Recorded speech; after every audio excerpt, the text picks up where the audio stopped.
I entitled this Revisiting, the Christmas Story, and this turns out to be an absolutely perfect day to do it. This is the end of the Christmas season. And I'm really glad these are still up because I want to refer to them in a moment, later on in the thing. But this is a perfect time because this is the end of the Christmas season. Decorations can now be taken down. St. Canute's Day is past when people in at least my hometown in Kansas, or my church town in Kansas, burn all of their trees. But here we go. Several years ago, if we could have the next slide, Jamie. Let's see what we've got here. Yeah. Ooh. Can you read that? All right, I'll read it for you, I think. Several years ago, Jay Leno had a segment that he called People on the Street. And random strangers were just asked questions. And one time he asked people biblical questions. And one of them was this: can you name one of the 10 commandments? And somebody answered, do not speak to strangers. And another time he asked, complete this sentence: let him without sin. And one answer was, have a good time. And this is my favorite. Who, according to the Bible, was swallowed by a whale? Who do you remember? No, the answer was Pinocchio. Okay, I put 5 statements up there, and I'm going to ask you in a moment to raise your hand with each one, as we come to each one. Is that in the Bible or is it not? Statement number 1, is this in the Bible? Cleanliness is next to godliness. The exact quote? Exact quote. Good for you. No, it's not. It sounds nice and very pious, but in actuality it comes from a different holy book. It actually comes from the Jewish Talmud. How about this one? God helps those who help themselves. In? These are pretty good. Actually, it comes in various forms from several sources, but not the Bible. In ancient Greek was a play that said, whenever a man makes haste, God too hastens with him. And Sophocles said, heaven never helps the man who will not act. And Euripides comes closest when he writes this: to try first yourself and after call on God. And of course, Benjamin Franklin had several thoughts of that in his almanac. How about this one? May your infants be dashed against rocks. In the Bible. Yes, it is. It's a nasty little statement, but it is in the Bible in Psalm 137:9. One of the ones we don't recite. Yeah, right. How about this one? Love the sinner, hate the sin. In? Oh my gosh. It's actually St. Augustine. With love for mankind and hatred of sin. And the last one, to thine own self be true. Yes, isn't the Bible? Anyone know where it actually comes from? Shakespeare, yeah. Interesting. Well, this morning as we revisit the story, using the passages from Matthew and Luke, we want to be reminded us for the fact that we sometimes read things into the Bible that aren't there. And so I thought perhaps you might learn some things about things you've been taking for granted that you think you knew, but you probably didn't. And I have a personal example of this. This is probably what started my interest in a study like this. And it came several years ago. My wife and I were in Virginia visiting our family. And at that point, their two boys were much younger. The youngest of the two is just starting his freshman year at Washington Lee, or at George Washington. And the oldest will graduate this spring from UVA. But at any rate, on the way home from church one day, the youngest asked his mother, "Mom, why don't we ever talk about Santa Claus in church?" He is, he said, he is, after all, part of the Bible. Did you know that? And when asked where Santa is mentioned in the Bible, he said, it's in the Christmas story. Don't you remember when Santa visited the baby Jesus? And to prove his point, when we got home, he ran up the stairs, came back with a Christmas tree ornament, which his other grandparents had given him. Right there. There it is. How can you dispute that, huh? Well, another example, the next slide, Jamie, please. You think that's in the Bible? It's always struck me that that's just a thing a weary mother would need hours after childbirth. Some little kid playing a drum. And here is the next slide. Actually, it was one of the gifts brought by not the 3 magi, but the 4. So, it's true. We have only the 2 accounts on Jesus' birth, or just after his birth, in the Gospels from Matthew and Luke. The Gospel of Mark, which we assume is the first Gospel written, says absolutely nothing about his birth. It begins when Jesus is nearly 30 years old as he's baptized in the River Jordan and becomes his ministry.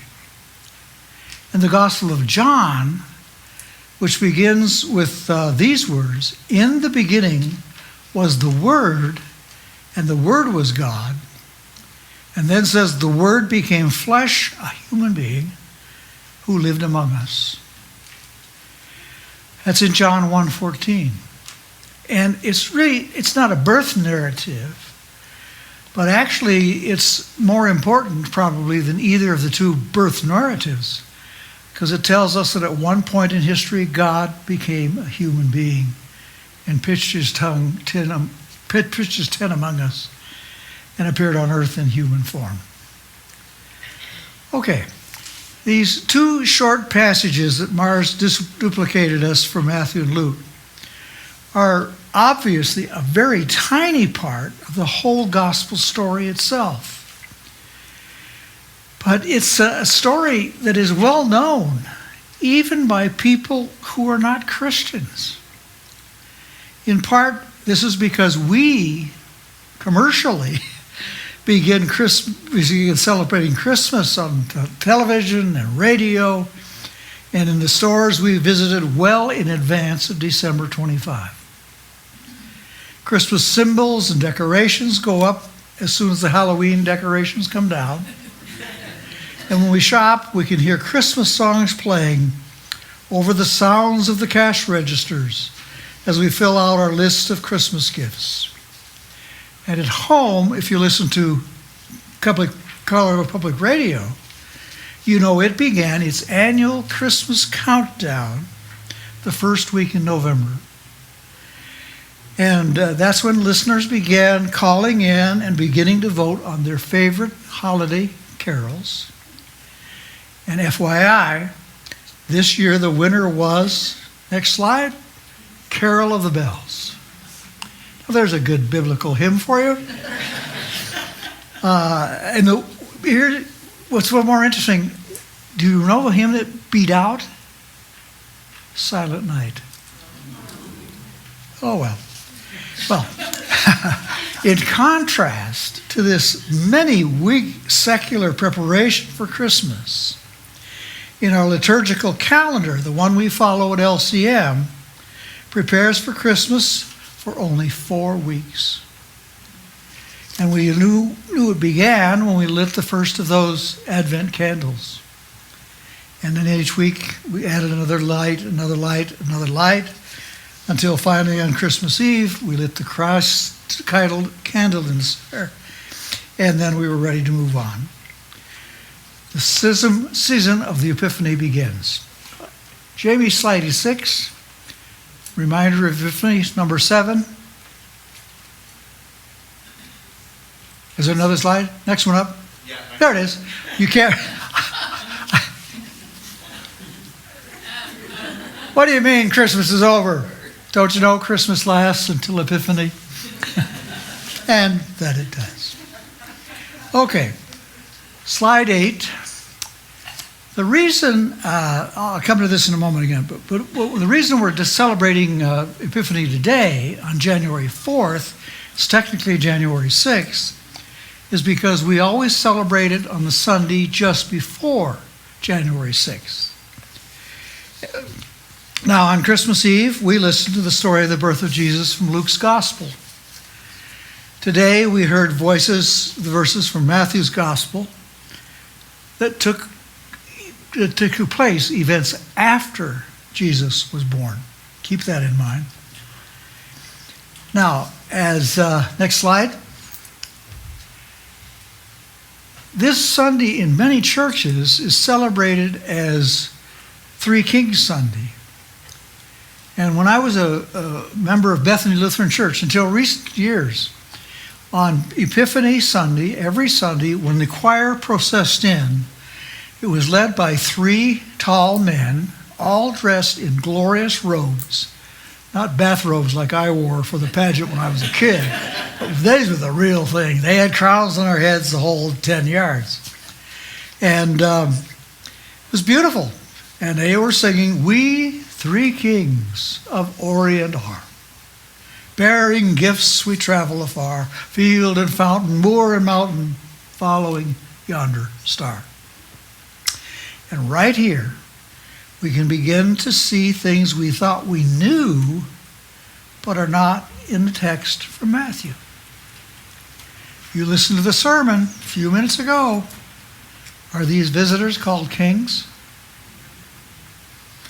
Their title is Magi. It's a title that could imply royalty, but most likely refers to a class of learned astrologers who also, as Alwyn told us, studied the Holy Bible, the Old Testament. And what prompted their trip to Jerusalem was an unusually bright star, which they thought was a sign of the king's birth, the new king's birth. And they were listening to or following a prophecy in the books of Numbers 24:17. A star shall come out of Jacob, and a scepter shall rise out of Israel, and it shall crush the forehead of Moab and break down all the sons of Sheth. I won't try to tell you what that means. Number 2, it says they are of Orient are. Now, technically that's correct, but today we would say it was from the Near East, not the Far East. We think of the Far East as being Japan and China. The hymn says that the number of kings, the Magi, was 3. You've got the passage in front of you. Does it say that anywhere? No? Next slide. Well, maybe I've lost the other slide. Go back where we were. Okay. The number of kings we think of the numbers of kings as 3, simply because there were 3 gifts. We read about that, heard about it earlier today. So we assume there was one king or one Magi for each gift. But it never says that. There may have been many more, there may have been less, but likewise, it must have been a rather huge caravan to be showing up because we'll learn in a moment where they came from. But at any rate, does the text say anything about camels? They actually came in Ford Thunderbirds. Doesn't say that either. But assume that's probably the way they traveled across the land in those days. So I wouldn't be totally surprised. And then lastly, or almost lastly, where does Matthew say they finally found the child? Was it in a manger? It was in a house. In a house. After he had been born. Keep that in mind, because a lot of stuff we put out in Sunday mornings doesn't seem to be that way. Do you find any names in that passage? Sometime in about the 6th century, the names Gaspar, Melchior, and Balthazar were added to the story, along with the idea that they represented different parts of the world, implying, of course, that Jesus was the Savior of all mankind. So they came, according to this, from Persia, India, and Arabia. And one of them, probably that tradition says, was a black person. What prompted their travel? The text simply says a star, which the hymn from Hopkins says, star of wonder, star of light, star with royal beauty bright, westward leading, still proceeding, guide us to thy perfect light. What was the Star of Bethlehem? Anybody know or guess? Have you read sources that say what they might have been? A whole variety of possibilities. One time I think somebody thought it might be Halley's Comet.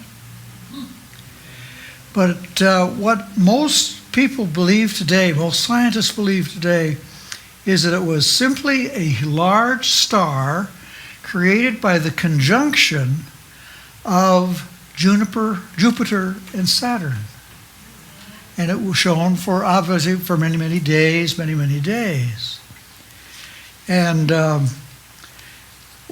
they followed it, and somehow once they arrived in Bethlehem, where the mother and child were staying, they found him, they visited him, they presented the gifts, and then they snuck out of town. They didn't go back to Herod to tell him where the baby was born. And then we heard in last week's sermon what happened from that. When the Magi had gone, an angel of the Lord appeared to Joseph in a dream. Get up, take the child and his mother, and escape to Egypt. Stay there until Herod, stay there. Anyway, there's an interesting theory as to why this is good remembrance. Matthew's the only one who has that text. And I believe that the book of Matthew really wants to somehow compare Jesus to Moses. And where in Moses do you hear about the death of several infants? Yeah, when Moses was found floating in a little boat out on the reeds. All right. Anyway.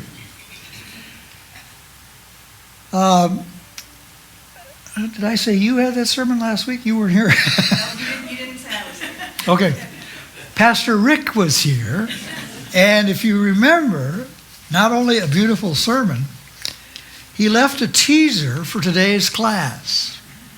He said, Pastor Carl will tell you next week's how Jesus could have been born in 4 BC. What does BC mean? How can that be? How can that be? It's literally impossible.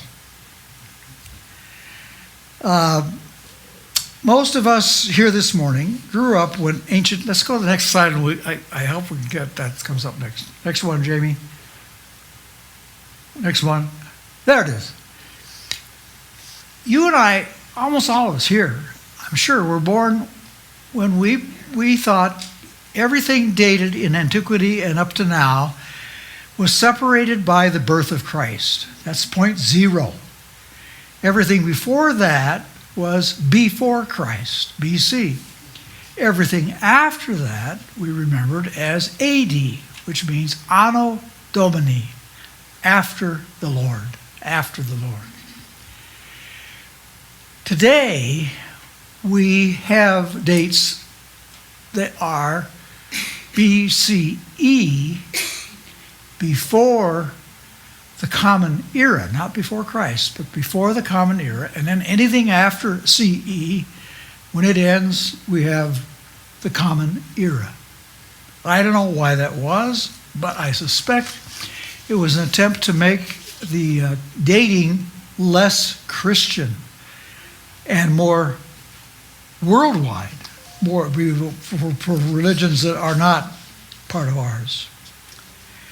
Well, the Bible does not provide the exact day or even the exact year in which Jesus was born. We are told it was while King Herod was still alive and in power. Herod ruled Judea as a Roman appointed king. He wasn't even a Jew, as king of the Jews, from roughly 37 BCE to BCE 4. It was a 33-year reign marked by massive construction projects, including the temple being rebuilt, all sorts of other projects, but he was also known for paranoia, tyranny, and the massacre of the innocents in Bethlehem.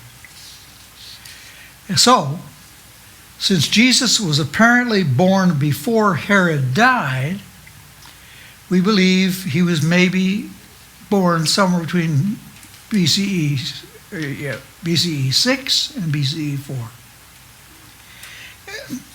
Exactly, if he was 2 years old by then, that doesn't say either. But obviously King Herod thought that was it, so get rid of all those little kids. Wouldn't have been hard, I suppose. Jerusalem maybe had 300 people inhabited. Now, before we move on, any other questions or comments about Matthew's account? Okay, now we go backtrack a bit, back to the birth of Jesus.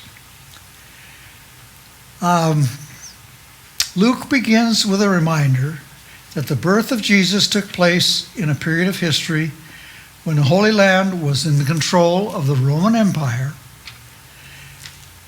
and when the Holy Empire, that a census was sent out. Now, that's not sending census takers door to door. That's pretty tricky. And people were forced to go to their own home base, their own home country, their own home city. And scholars are not sure about the accuracy of this at all. They're not sure about the accuracy either of the massacre of the infants. But in both accounts, the place where Jesus was born was said to be Bethlehem. We can be pretty well assured he was there. That was it. Also, it is known as the town of David, because David, of course, was what? King David. And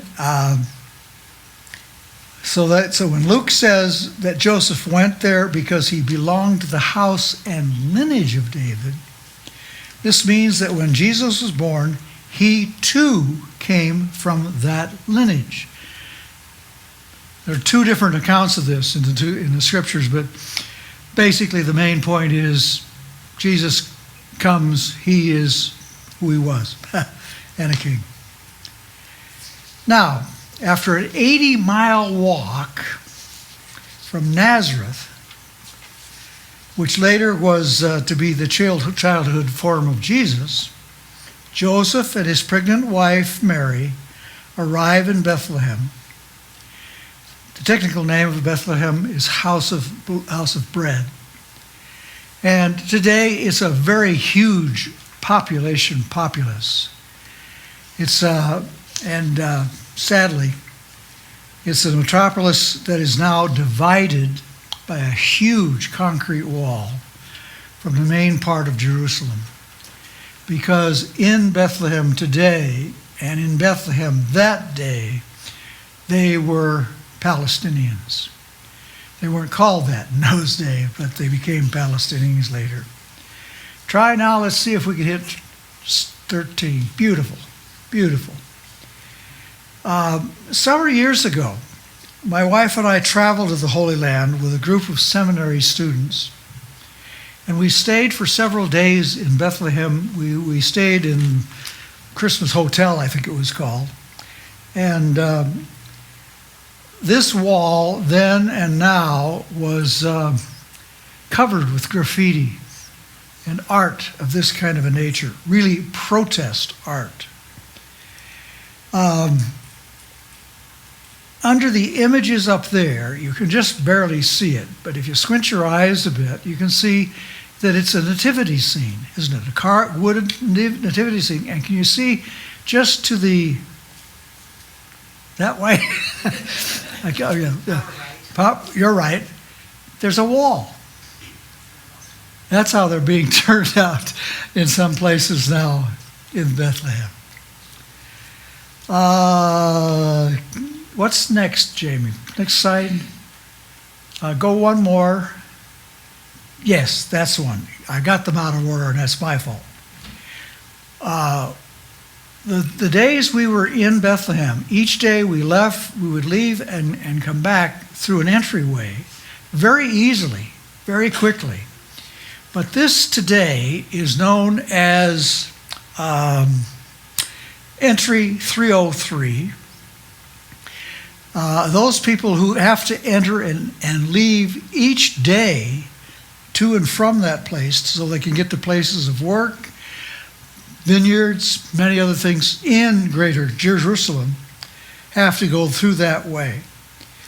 As they check Palestinian documents, as they enter and leave, and through this checkpoint, for us was slipping easy. Not so much for the people of Jerusalem today. Now, slip back to that's the slide before. During our visit in Bethlehem, we met for worship in this little church, which is called the Evangelical Nativity Lutheran Church. It's a Palestinian church. It's been there since 1850. Did you know we had Lutherans in Palestine, in Bethlehem, years and years and years ago? It's a beautiful, beautiful church. The Sunday we visited for worship, we noticed that I got back up. The day we visited for worship, we found that it was actually on my wife's birthday in mid-January. And we found the church still decorated for Christmas. And for centuries, many traditions that have different dates for the birth of Jesus come to this church to worship. And so it was still up. I don't remember what came after that, but it was getting ready. Secondly, in that image, it's really hard to see, but this is the front of the church as it was for the 2 or 3 years ago. Not 3 years ago. It was there during the war of Gaza. And it's a protest. It's a protest creche. It shows the baby Jesus simply lying in a bunch of bricks and rubble. And that's how it was. Now, where do we go? What comes next? Beautiful. This is actually a picture of what is known as Manger Square. It's within walking distance of the Church of the Nativity. And they celebrated Christmas this year with a huge, huge crowd for the first time in several years. Next slide.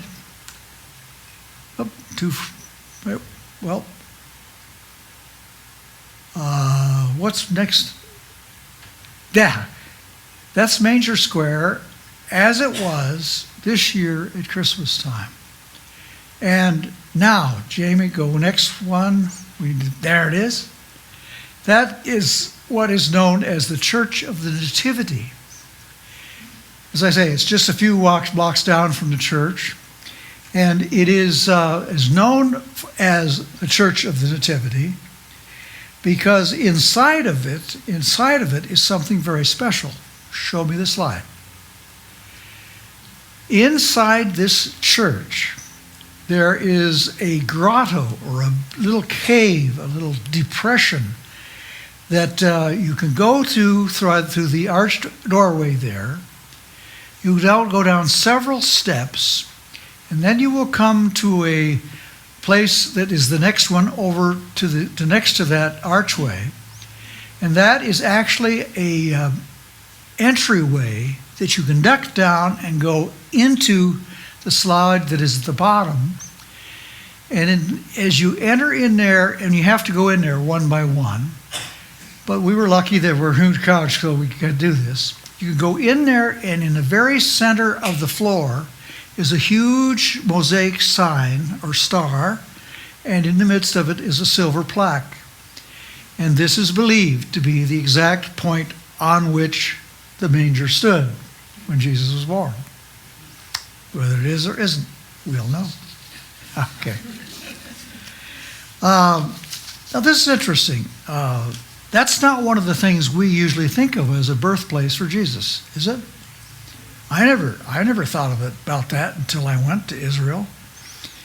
But for the early church fathers, Justin Martyr, by 150 AD, I'm still using the wrong dates, Origen, Jerome, all of the those church fathers wrote about Jesus being born in a cave. And there is historical evidence that animals were sometimes housed in caves, either beneath or attached to homes, not only in the Middle East, but in other parts of the world. My ancestors came from Sweden. They had houses in those days. They kept the animals right beneath them. Great way to provide heat in the middle of winter. So, whether or not this particular cave is where Jesus was born, in the 4th century, next slide, in the 4th century, the mother of Constantine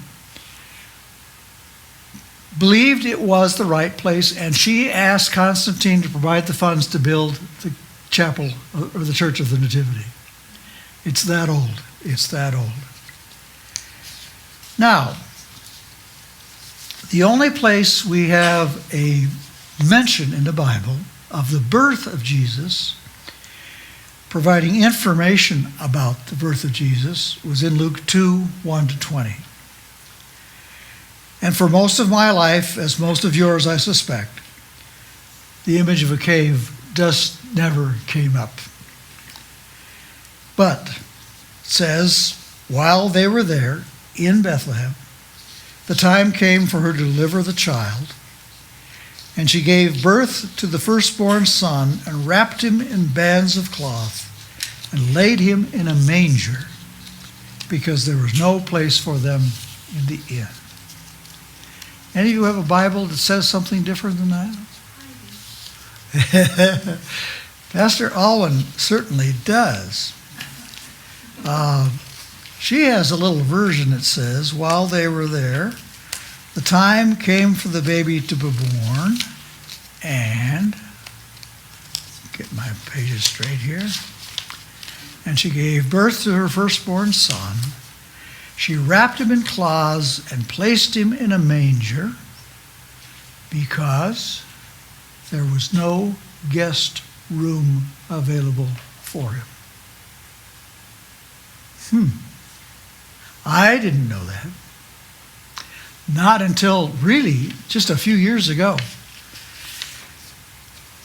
It's not a guest room is probably pretty accurate, actually, but it's not how we remember it. But I thought at first maybe Pastor Owen had done something bad.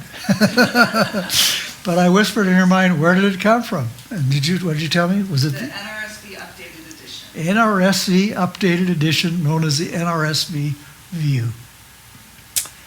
Well, she was right. She was right. The Bible I was given many years ago when I was confirmed, which I have read and studied most of my life, does not say guest room. It says there was no room in the inn. But on Christmas Eve, we actually heard what was probably correct. Okay, slide next. There it is. The most enduring image that we have of the Nativity is one that is carved out of olive wood, like this one. I have an olive wood set that I brought and I've been proud to own for years since I visited there, sitting on a table in my house right now. And I love it very much. Mary and Joseph are there. Joseph is leaning on a staff. We'll come back to that in a moment. There are the three kings with gifts in hand, a shepherd with a lamb on his shoulder, another sheep at Jesus' feet, Joseph's feet, and a cow and a donkey, all gazing at baby Jesus asleep in the hay. And over the whole thing is a beautiful female angel with the Star of Bethlehem shining above. It's a very interesting bit of history, and I didn't know it either until fairly recently. The very first nativity scene that involved animals was done by St. Francis of Assisi in the year 1223 Common Era. 1223. That's, what, 10 centuries, 11 centuries after Jesus was born, 12 centuries after he was born. And he decided to have a Christmas Eve service in a cave, and he did have in it some animals. I think he had, if I can read my handwriting, he had an ox and a donkey in the cave. That was the first time it ever occurred, but my goodness, it expanded long after that. I mean, little by little, it expanded until we have this huge crowd in what has to be the most unsanitary maternity ward in the world. My Lord, what a gathering that was! That would have been, but probably wasn't. Okay, so he wasn't born in a Holiday Inn or a Motel 6. He was born in an upper room or guest room. Now, remember that when we read later about the night before Jesus died, he met in an upper room. It was a room of a private house, a private home. And that home, next slide, looked like this. And the problem we have is that when some of the earliest translators began to translate the story from Greek into probably German or English, whatever, they were looking for a word named kataluman. Is that there in there, Jamie? No, is it?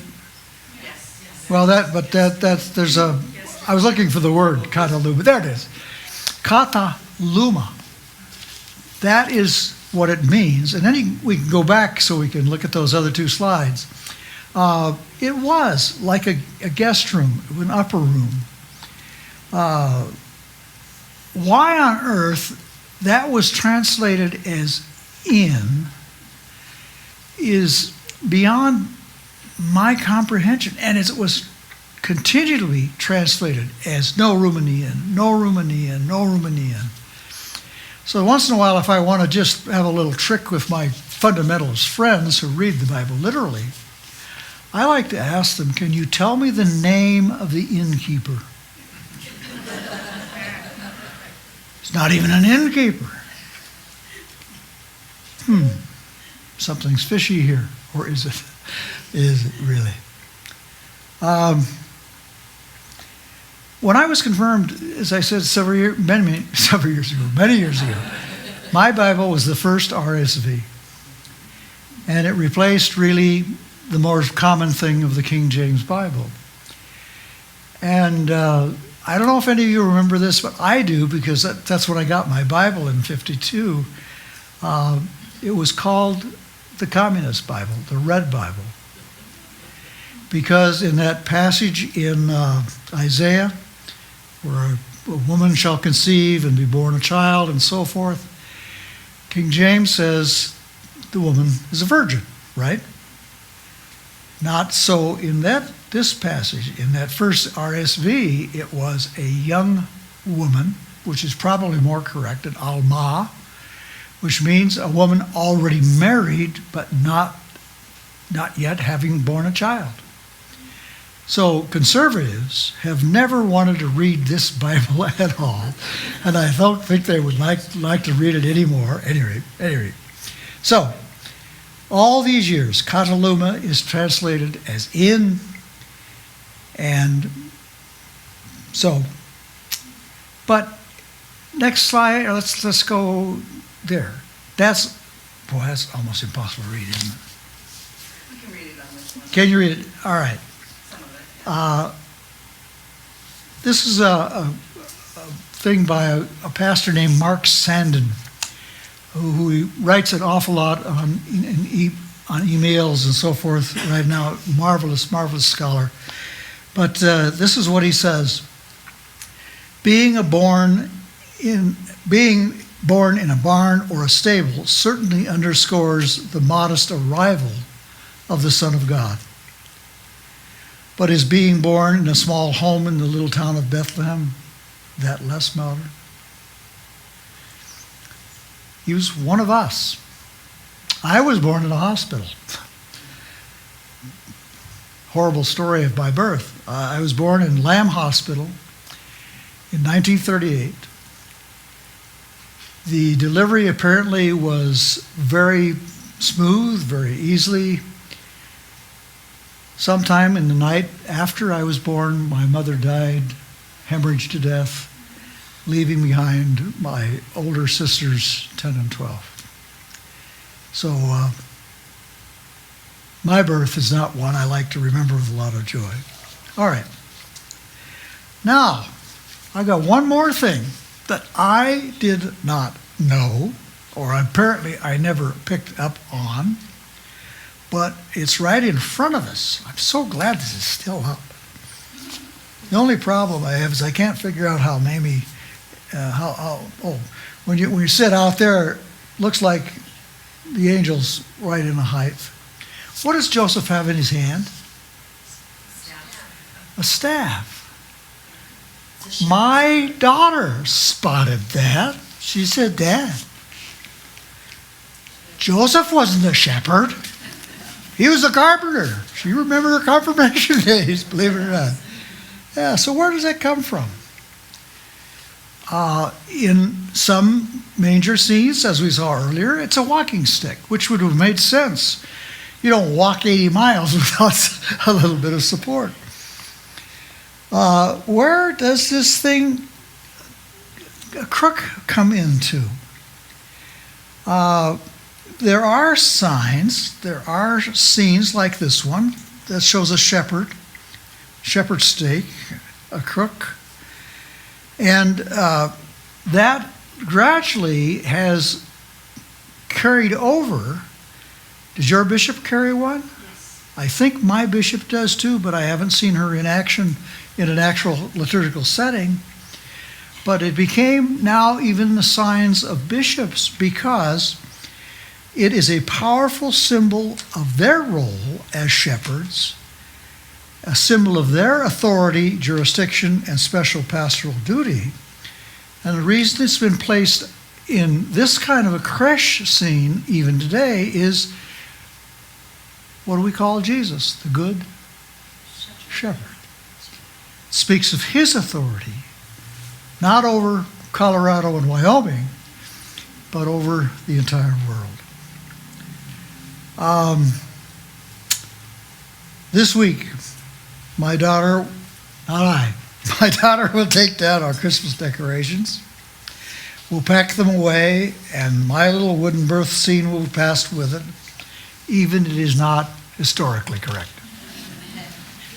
And my guess is that the vast array of such reminders of Jesus' birth will continue to be available for sale in many different forms like this. Next slide. That's just 4 of about 20 different versions of the birth of Jesus that I saw online. Most of them you could buy. One down in the lower right-hand corner. That's one that carries inside its own little box, like a lunch box. And it's just fascinating. That's become a major industry. I don't think they want to know he was not actually born in that kind of a setting. But sadly, or happily, we're going to continue to see these signs, and this is the way we began to see them this year. Next slide.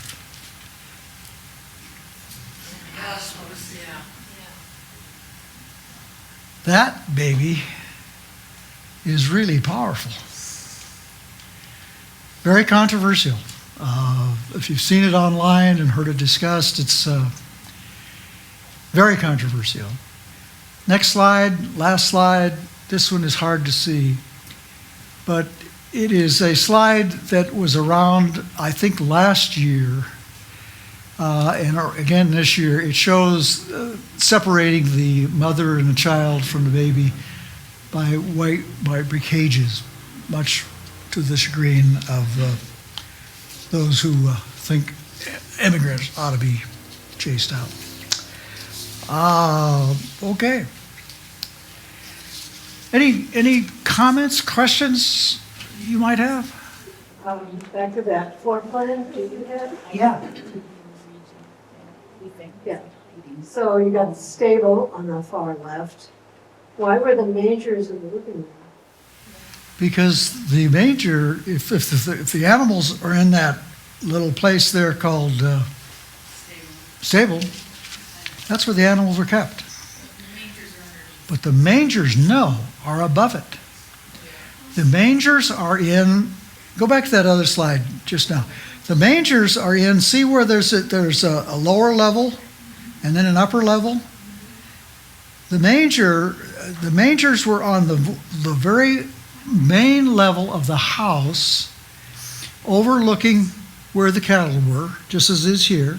See the little stairs going down? And then there's another stair going up, which goes up to the still another room. But in that level that overlooks the animals are little round basins. That's what they called manger. But what we immediately read into that is our vision of a manger, like it would be in a barn. It came up earlier in the slides. It was, and it wasn't a barn. It was a private home. And there were animals there. It may have been an adjacent cave, I don't know. But the mangers were where the animals could reach up and nibble at the hay. I often wonder how I like the idea of the baby being placed there so he was out of the way and nobody stepped on him, hopefully. But how in the world did they protect him from rolling over? He wouldn't, it was pretty tiny. He wouldn't roll yet, but roll over and fall down to the animals. So all of these traditions are somewhat yes, somewhat no. We don't know. I don't know. But I'm going to put my creche up next year. I'm going to pass it on to one of my kids.